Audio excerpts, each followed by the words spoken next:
लाल कोठी है,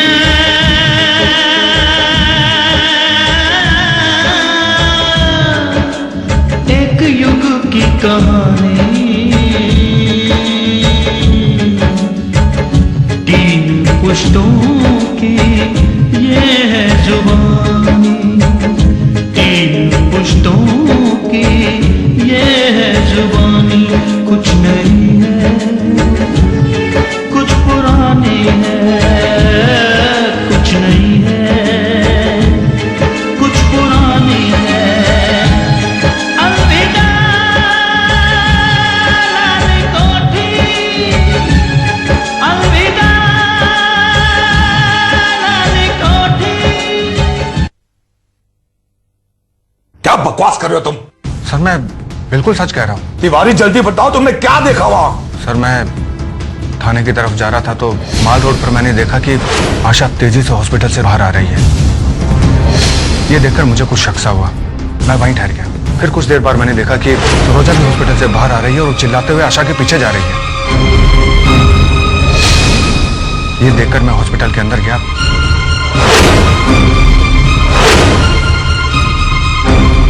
डॉक्टर मधु ने बताया कि आशा इज प्रेग्नेंट। तुमने उसका पीछा क्यों नहीं किया तिवारी, इडियट?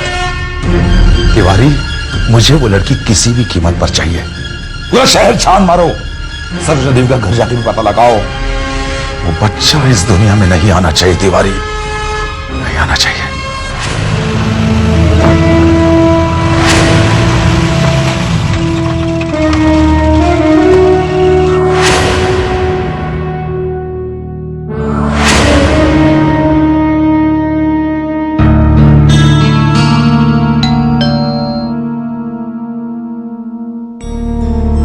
कौन है? पुलिस।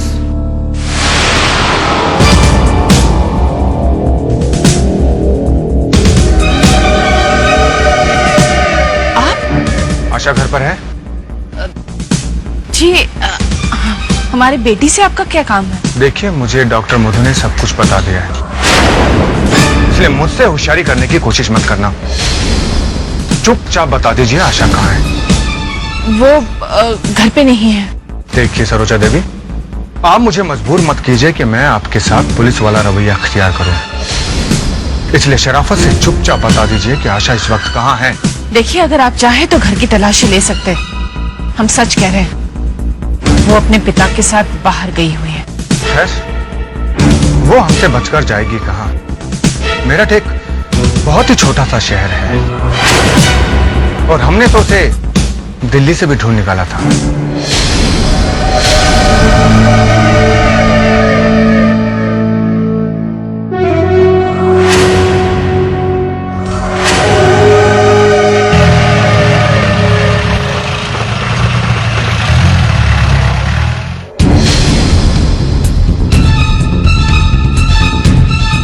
हेलो हेलो हेलो आशा।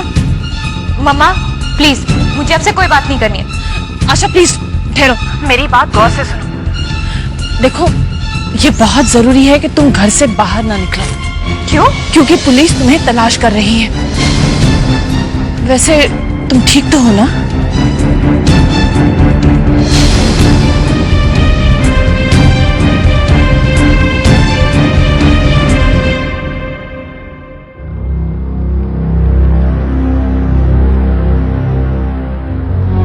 आशा, क्या हुआ तुम्हें? दीदी प्लीज, अब मुझे इस घर से बाहर जाने को मत कहिएगा। ये कैसी बातें कर रही हो तुम? क्या हो गया है तुम्हें? हाँ, चिंता मत करो, मैं तुम्हें कभी भी अकेला छोड़ के नहीं जाऊंगी।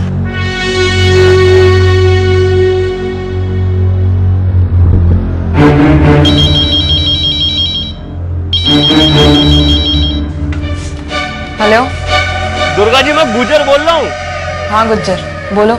दुर्गा जी, यहाँ लाल कोठी में कुछ गड़बड़ है, हमें ऐसा लग रहा है। वो पुलिस आई थी अभी, और वो जो इंस्पेक्टर है ना, वो सीधा गया सरोजा से मिलने। ये सरोजा कोई नई चाल तो नहीं चल रही? गुज्जर, ये गड़बड़ थोड़ी नहीं, मुझे लगता है कोई बहुत बड़ी गड़बड़ है। एक काम करो, सरोजा की हर हरकत पर नजर रखो जी, और मुझे पल पल की खबर देते रहना, ठीक है? जी बहुत अच्छा।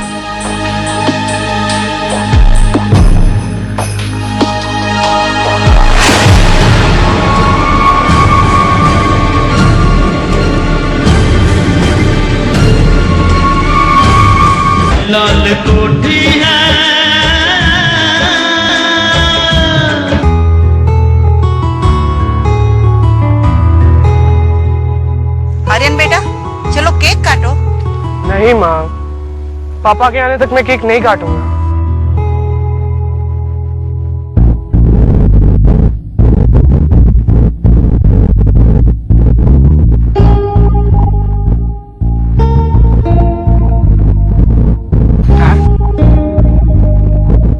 डैड आप इतने चुप क्यों हैं? कोई बात नहीं बेटा, चलो केक काटते हैं।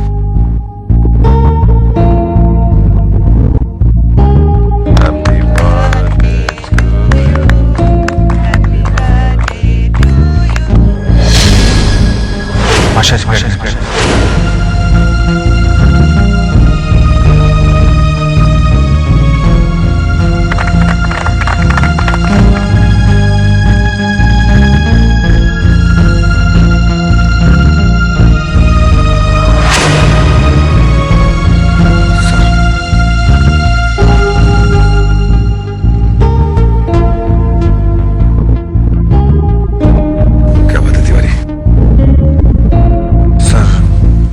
लड़के का कुछ पता नहीं चल रहा है।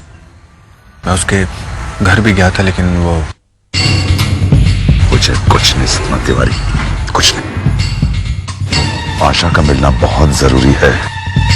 इस वक्त वो लड़की मेरे लिए बहुत बड़ा खतरा है। उसका पता लगाओ तिवारी। वो बच्चा इस दुनिया में नहीं आना चाहिए। 24 घंटे के अंदर अगर तुमने उस लड़की का पता नहीं लगाया, मेरे सामने खड़ा नहीं किया, तो मैं तुम्हारी ट्रांसफर करा दूंगा तिवारी।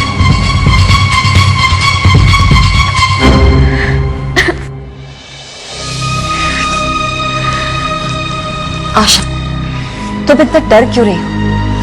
रोना बंद करो। दीदी डरने की बात है। आप आर्यन के डैड को नहीं जानती है। वो कुछ भी कर सकता है, किसी भी हद तक जा सकता है। वो मुझे मार डालेंगे। शट अप, ऐसा कुछ भी नहीं, समझी तुम? दीदी मुझे आर्यन से एक बार तो मिलना ही होगा। मैं उसे समझा दूंगी ताकि वो अपने डैड को समझा सके। मैं अभी जाती हूँ। आशा, पागल जैसी बातें मत करो। तुम्हें पता है ना तुम्हें बाहर पुलिस ढूंढ रही है। घर से बाहर निकलने की गलती भी मत करना। तो फिर मैं क्या करूं दीदी?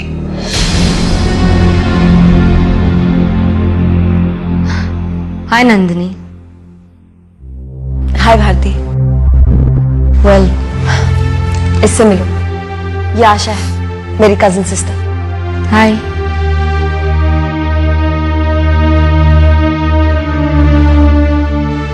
मगर ये रो क्यों रही है?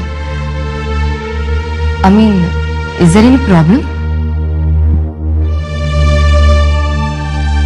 एक्चुअली भारती, बात यह है कि आशा बहुत बड़ी मुसीबत में है।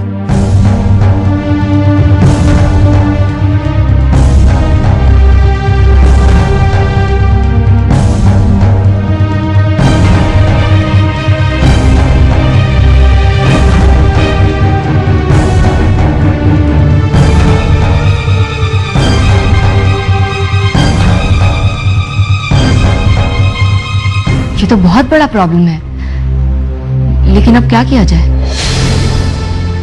आर्यन से बात करना बहुत जरूरी है। वो आईजी साहब को सब कुछ समझा देगा। आखिर ये बच्चा उनका भी तो पोता है ना। ओ कम ऑन आशा, तुम्हें क्या लगता है आईजी जैसा इंसान रिश्तों की परवाह करेगा? पर कुछ तो करना होगा। हम ऐसे चुप भी तो नहीं बैठ सकते ना। कौन कहता है कि तुम चुपचाप बैठो? I have an idea Nandini.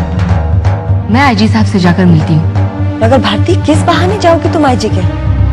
मैं उनसे कहूंगी कि मैं आपका इंटरव्यू लेना चाहती हूँ। एक बार मैं उनके घर पहुंच गई तो मैं आर्यन से अकेले में मिलकर बात करने की कोशिश करूंगी और फिर मैं उसे सब कुछ समझा दूंगी। ठीक है ना?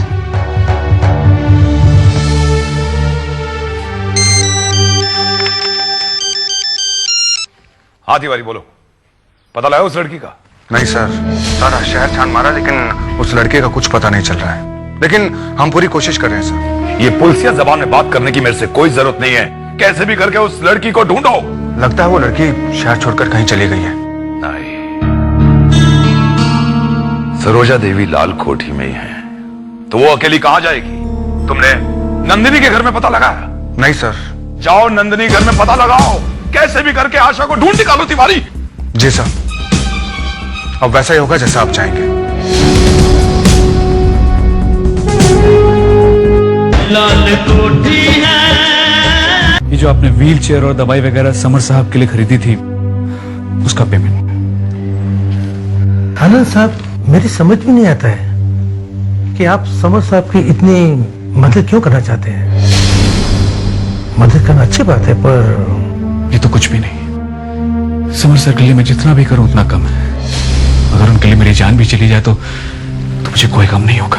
बट ऐसा क्या किया है उन्होंने आपके लिए? डॉक्टर साहब, उन्होंने मेरे लिए क्या नहीं किया। उन्होंने मुझे जिंदगी सिखाई। अपने बेटे की तरह मानते थे वो, लेकिन एक गलतफहमी ने सब कुछ बदल दिया, सब कुछ। कौन सी गलतफहमी? डॉक्टर, कड़वी बातों को याद करने से कोई फायदा नहीं, सिर्फ करवाहट पड़ती। मैं तो सिर्फ इतना चाहता हूं कि बस आप उन्हें जल्दी से जल्दी अच्छा करते हैं, बस। नंदी जी बार बार कह रही है कि अपनी फीस ले लीजिए। मैं उन्हें बता दूं कि आपने ये पैसे दिए हैं मुझे? नहीं नहीं, कभी नहीं, प्लीज। देखिए, ये बात हमारे और आपके बीच में रहनी चाहिए। अगर नंदिनी को पता लगेगा तो वो बहुत बहुत बुरा मानेगी। वो मेरी समझ में नहीं आता है कि माजरा क्या है। डॉक्टर साहब, समझने की कोशिश भी मत कीजिए। जैसा मैं कह रहा हूं वैसा कीजिए।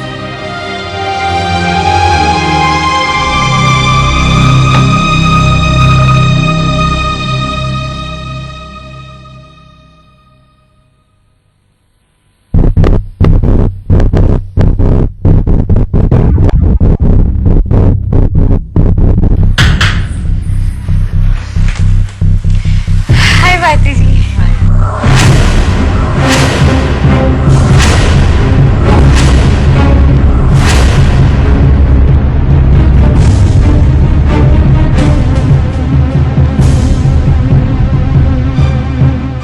हाँ तिवारी, बोलो। जय हिंद सर। सर, हमारा शक सही निकला। आशा नंदिनी के घर में ही छिपी है। अब आप बताइए कि आगे करना क्या है। करना क्या है? अरे उस लड़की को उठाओ और जेल में बंद कर दो, और किसी डॉक्टर को बुला के उसका अबॉर्शन वही करा दो।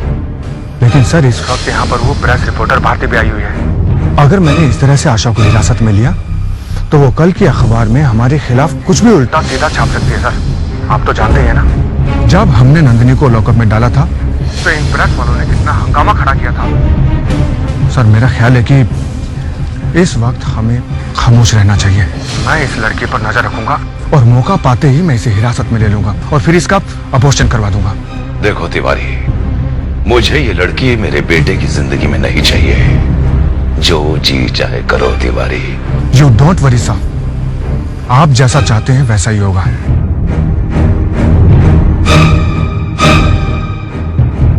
बच्चा नहीं होगा। इस लेटर में मैंने सब कुछ लिख दिया है। बस आपको इसे आर्यन तक पहुंचा देना है, तो मेरी सारी मुश्किलें हल हो जाएंगी। You don't worry, Asha. Bye. Bharti,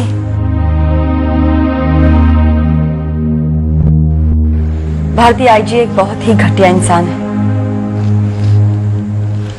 तुम्हें वहां जाते समय बहुत एहतियात बरतना होगा।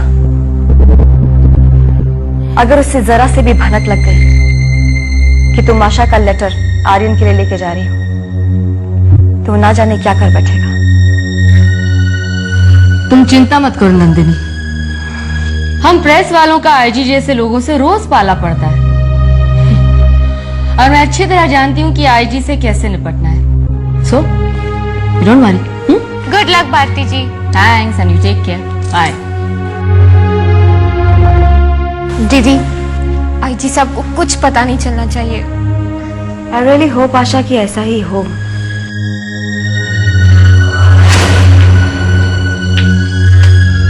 किससे मिलना है आपको? आईजी साहब है। क्या काम है? देखिए, मुझे उनका इंटरव्यू लेना है। मेरा अपॉइंटमेंट है उनके साथ। इनफैक्ट उन्होंने ही मुझे यहाँ बुलाया, तो आप प्लीज जरा उनको इन्फॉर्म कर देंगे। ठीक है, आप वहाँ बैठ जाइए, मैं उनको बुलाकर लेकर आता हूँ। थैंक्स।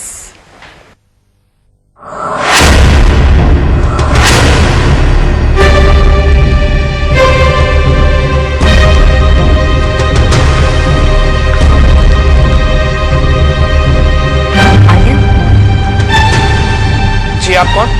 मैं आशा की दोस्त हूँ। उसने तुम्हारे लिए ये लेटर भेजा है। अरे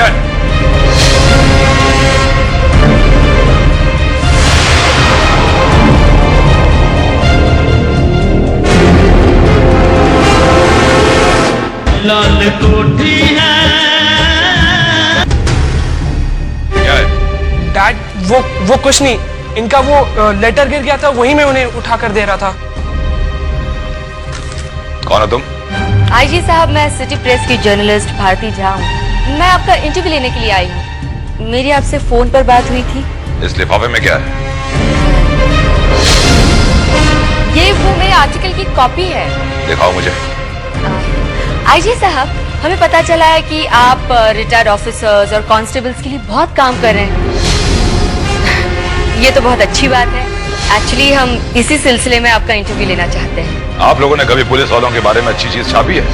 हमेशा ये छाप देते हो कि पुलिस घूस लेती है, पुलिस लापरवाह है। लेकिन हम अपनी जान पर खेलकर जो जनता की सेवा करते हैं, वो कभी आप लोगों ने छापा है? सर, ऐसी कोई बात नहीं है। ऐसी ही बात है मिस भारती। तुम यहाँ खड़े क्या कर रहे हो? गो इन, जाओ। सर, मेरठ में कानून के बारे मेरठ में कानून की चिंता करने की तुम्हें कोई जरूरत नहीं मिस भारती। सरकार हमें तनख्वाह देती है, चिंता करना हमारा काम है, समझी? सर, आप इस तरह चिल्ला क्यों रहे हैं? मैं तो आपसे इतने सलीके से बात कर रही हूँ और आप कैसे बात कर रहे हैं मुझसे? तो आप ये भी छाप देंगे कि आईजी साहब ने आपके साथ बदतमीजी से बात की। छाप दो, मुझे कोई परवाह नहीं। देखो मिस भारती, मुझे और भी बहुत काम है। चली जाइए यहाँ से। औलाद, इन्हें बाहर का रास्ता दिखा दो। चलो, सुना नहीं आईजी साहब ने क्या कहा? ए, हाथ मत लगाओ, जा रही हूं मैं। फिर लौटूंगी, तब देखती हूँ तुम्हारे ये आईजी साहब मुझसे ऊंची आवाज में कैसे बात करते हैं।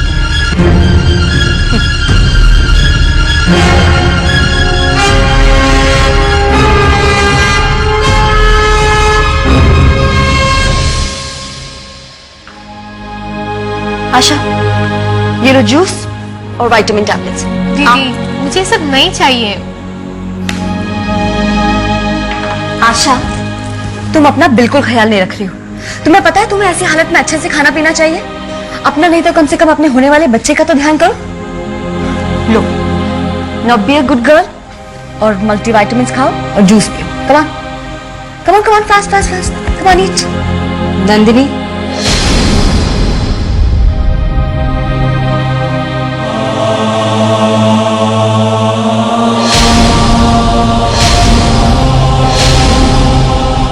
क्या हुआ भारती जी? I'm sorry आशा, मैं तुम्हारा काम नहीं कर सकी। मैंने वो लेटर आर्यन के हाथ में दे दिया था, लेकिन तभी अचानक वो आईजी वहां आ गया और आर्यन के हाथ से लेटर नीचे गिर गया। ये तो अच्छा हुआ कि मैंने उठा लिया, वरना आईजी के हाथ लग जाता। फिर क्या? उसने मुझे डांटा, मुझ पर चिल्लाया और मुझे जलील करने की कोशिश की।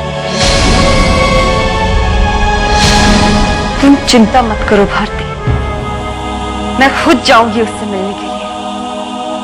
मैं भी तो देखूं कि जलालत की किस हद तक जा सकता है वो आईजी।